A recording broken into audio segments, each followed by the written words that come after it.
YouTube, what the crap's going on? HeirofCarthage here, back in Total War Warhammer.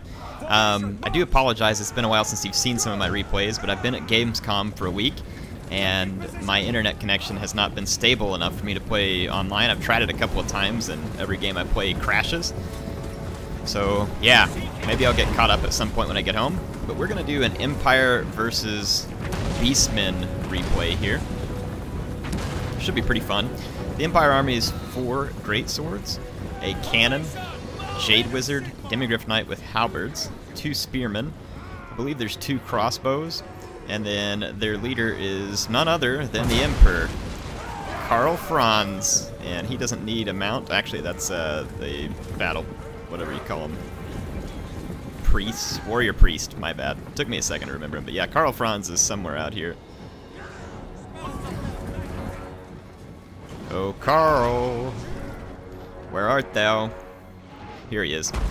He's up, taking a stroll through the woods. Yeah, so there's the Beastmen army on the other side, as I mentioned, and they've got the Regiment's Renowned Centaur and another one that's been summoned. So the Beastmen, this is the Eye of War Sleep.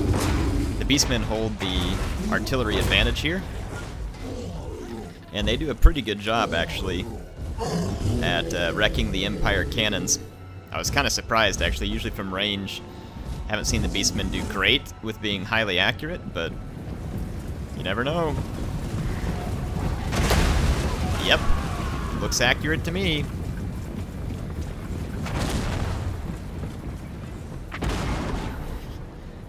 Yeah, so the cannons are firing. As you can see there, it's not going to go well for too terribly long, as the Beastmen are scoring hits rather quickly. Now the Beastmen army is mostly these Ungor herds and Gore herds with Gore herds with shields. Then there's some Ungor raiders, some Minotaurs with great weapons, Bestigor herd, and Gore herd. The Gore herd are being harassed by a unit of pistoliers. These guys don't usually pay off, but against an unarmored foe like the Beastmen, maybe. So anyway, the Beastmen have a pretty good position. You can see the Empire positioning early here with the Demigryph Knights with halberds. Little do they know, though, there is a hidden trap up here. The Sons of Goros and another Centaurs with great weapons are awaiting this engagement, which honestly would be a pretty close fight in and of itself. Demigryph Knights tend to win the charge, and the Minotaurs with great weapons tend to do better in prolonged combat. So yeah, but with the support of the Centaurs with great weapons, it's going to end rather quickly. Yeah, it would have gone in favor of the Demigryph Knights because of the healing, but it's going to quickly turn out of their favor. So as the infantry fight nears, you can see that the Beastmen turn their focus to destroying the Empire infantry, which is pretty smart. Like I said, the Beastmen definitely have the positional advantage. The Empire has an infantry quality advantage here.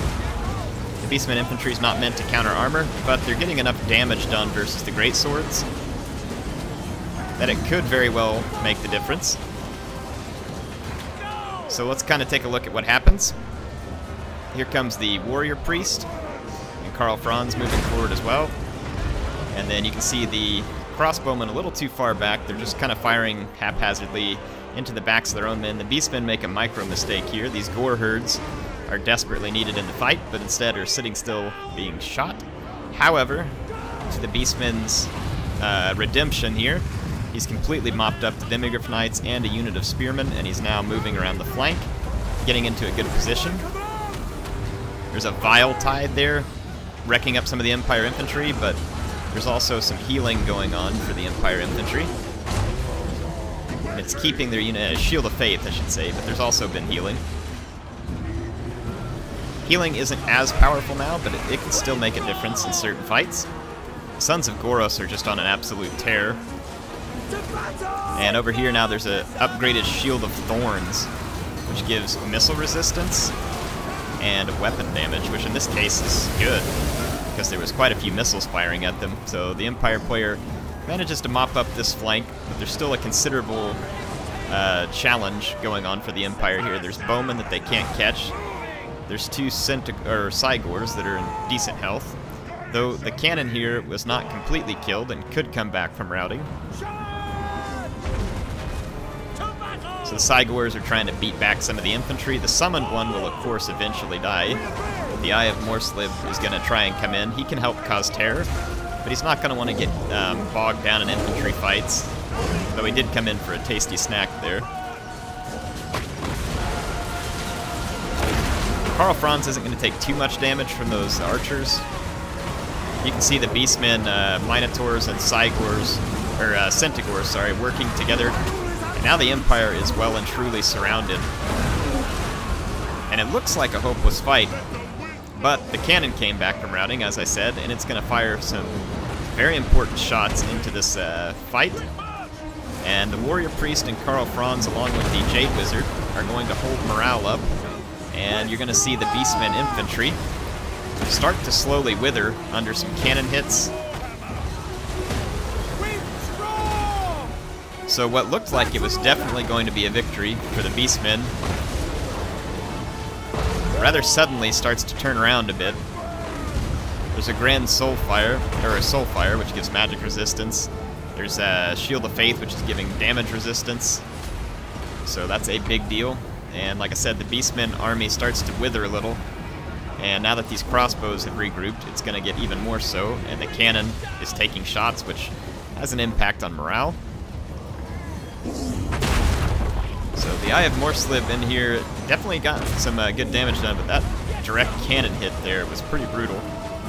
And now the unarmored Beastmen units start to pay a price. And look at this, the Jade Wizard basically almost dead, but the Centaurs give up the pursuit and chase off the Pistoliers. And momentarily the Jade Wizard turns around and returns to combat.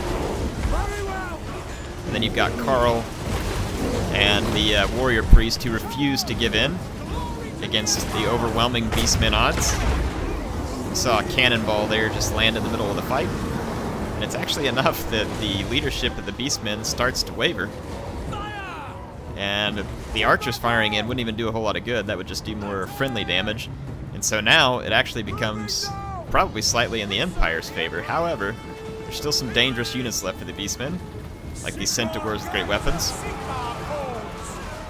They're going to do a lot of damage to these great swords, but there's Pistoliers nearby, and the Pistoliers are going to help save this a little bit.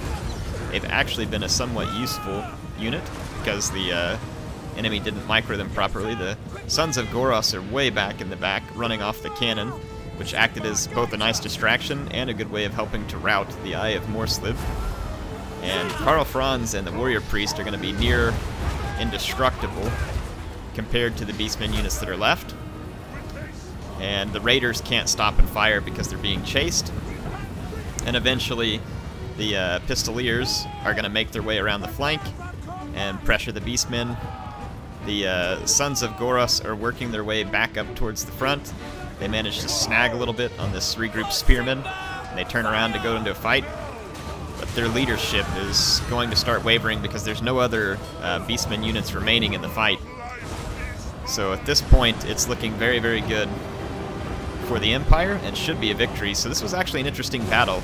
It turned a couple of times, well, at least once. A really big turn, actually, and it was pretty interesting. So I hope you all enjoyed that. I appreciate it being submitted. And like I said, I apologize that I can't play my own replays at the moment. If you would like to go ahead and submit some to me, that would be helpful. It's airtotalwar@gmail.com. Of course, as soon as I get home and back to a normal internet connection, I'll start looking for a few games, but I'm just trying to get some recorded ahead of time so that when I get home, I can take it easy with the family for a while, but you all still get content.